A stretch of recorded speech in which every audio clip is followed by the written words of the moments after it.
દેવળમાં ઘણીવાર ક્રૂસ ઉપરના પ્રભુ ઈસુને જોઈને એમાંથી મને સ્ફુરેલી આ ગઝલ છે કે ઈસુમાં ને આપણી વચ્ચે ક્યાં ભેદ છે.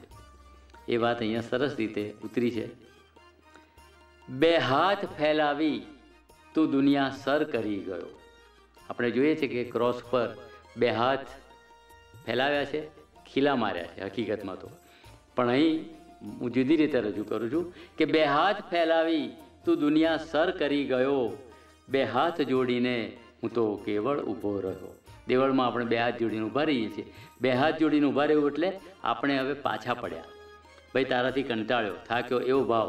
બરાબર? તો જિંદગીમાં આમ બને છે, પેલો બે હાથ પહોળા કરે છે અને આખા દુનિયાને પોતાનામાં સમાવે છે. આપણે એ સુધી પહોંચી શક્યા નથી, એ ભાવ પણ અંદર છે. બે હાથ ફેલાવી તું દુનિયા સર કરી ગયો, બે હાથ જોડીને હું તો કેવળ ઊભો રહ્યો.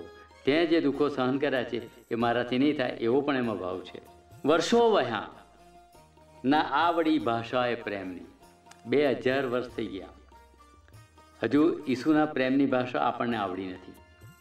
વર્ષો વહ્યા ના આવડી ભાષાએ પ્રેમની, સંદર્ભો રાખ્યા યાદ તુજને વિસરી ગયો. તે આપેલા ઉપદેશના બધા સંદર્ભો હું યાદ રાખું છું અને સમય આવે ત્યારે સંદર્ભોને ટાંકીને બોલું છું, પણ ઈસુને ભૂલી ગયા છે. કંઈ ગર્વથી સ્મરતો રહ્યો ગાથા જ ક્રોસની.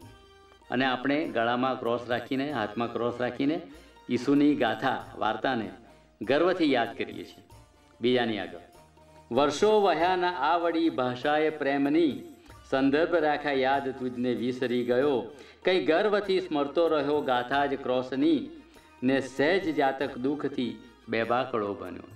તે જે દુઃખો સહન કર્યા, ઈસુએ જે દુઃખો સહન કર્યા, એ બહુ જ આપણે હસીને વાત કરીને એ કહીએ છીએ, પણ આપણી ઉપર જ્યારે આવે છે નાનું દુઃખ તો આપણે સહન કરી શકતા નથી. એ વાત છે.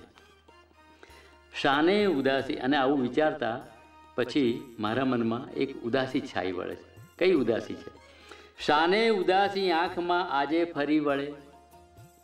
શાને ઉદાસી આંખમાં આજે ફરી વળે, મારો કર્યો સ્વીકાર તે તારો ન થઈ શક્યો. તે મને એક્સેપ્ટ કર્યો, સ્વીકાર્યો, પણ હું હે ઈસુ તારો ન થઈ શક્યો, એની ઉદાસી આંખોમાં છવાઈ ગઈ છે. હું જીવતે જીવું મરું આજે એ રીતે, હું જીવતે જીવે મરું આજે એ રીતે, હું પળે પળે જીવું છું ને પળે પળે મરું છું. તું તો મરીને ક્રોસ પર યુગો જીવી ગયો.